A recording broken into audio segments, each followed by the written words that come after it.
Inden vi taler videre, så skal vi allerførst møde José. Han kommer fra Venezuela og er en af landets absolut mest talentfulde tatovører. I dag ankom den unge kunstner til Danmark for at deltage i weekendens Tattoo Festival. Aalborg Lufthavn sidst på formiddagen. José Contreras er lige landet med fly fra London.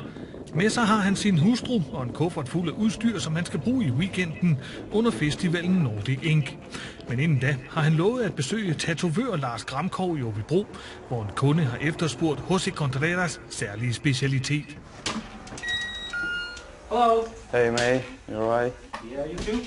Excellent. Welcome to Denmark. Thank you, man. You had a nice trip?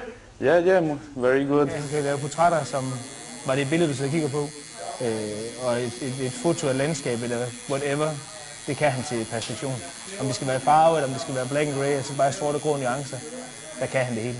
Hvorfor ham? Det er jo et af livets store spørgsmål. Måske mest af alt, fordi at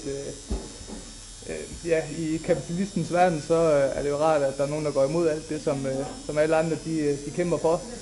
Og det er måske lidt inde i min livsmantra, at man skal kæmpe for det, man tror på. Og det må man sige, han gjorde i hvert fald. Og så kærlighed. José deltager i Tattoo-festivalen Nordic Ink i Frederikshavn i weekenden sammen med en lang række andre tatovører. Både for at vise sine evner, men også for at blive inspireret af sine danske og udenlandske kolleger.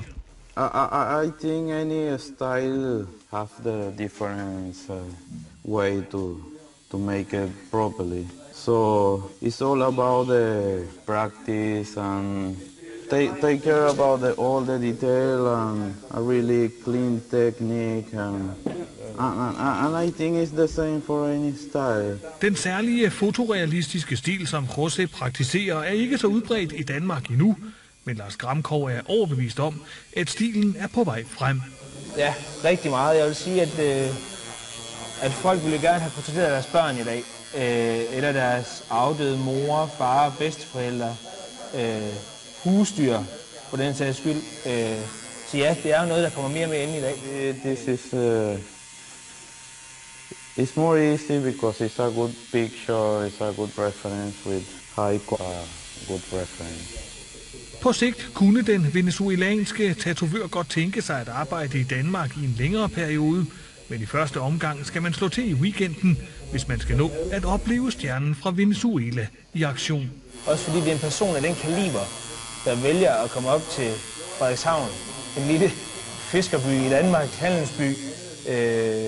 Det synes jeg, det er meget stort. Jeg synes, det er stort, at han vil det, og jeg synes, at det er flot, at han har lyst til at rejse på den anden side af jorden for at komme op og så. Det synes jeg, det er meget stort. Jeg synes, det er stort, at han vil det, og jeg synes, at det er flot, at han har lyst til at rejse på den anden side af jorden for at komme op og så gæst i vores lille land. Det synes jeg er meget stort. Der er nu gået 6 timer, og tatoveringen af Che Guevara er endelig færdig. En smule rød og hævet, men om en dag eller to vil dens fulde potentiale stå frem. Ja, Brian Kornhøj, det er en dygtig mand, der nu her kommer til Frederikshavn, kan vi jo så forstå på det. Hvad mener du om hans måde at tatovere på? Jamen, jeg mener, det er helt fantastisk. Det er jo, som man næsten har lyst til at røre ved det, så rigtig fint og flot arbejde. Og det er også en ny trend, som vi ser mere og mere, som Lars også siger her for Aabybro, ikke? At det er en ny stil, og det bringer også nogle andre mennesker ind i branchen, som måske ser mere som et billede end en tatovering. Og hvis det er deres børn, eller en afdød, eller et eller andet, så synes jeg, det bringer mange nye mennesker ind, og det er super godt. Og det er også en tendens, I oplever, at folk de simpelthen kommer og vil have måske afbildet børn, husdyr.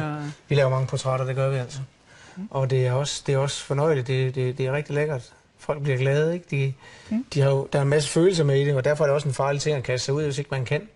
For det kunne jo godt komme til at ligne naboens dreng, ikke? Hvis man kommer til at lave lidt fejl. Det vil så godt. Per Malmberg, hvad betyder det, at der kommer sådan en kendt en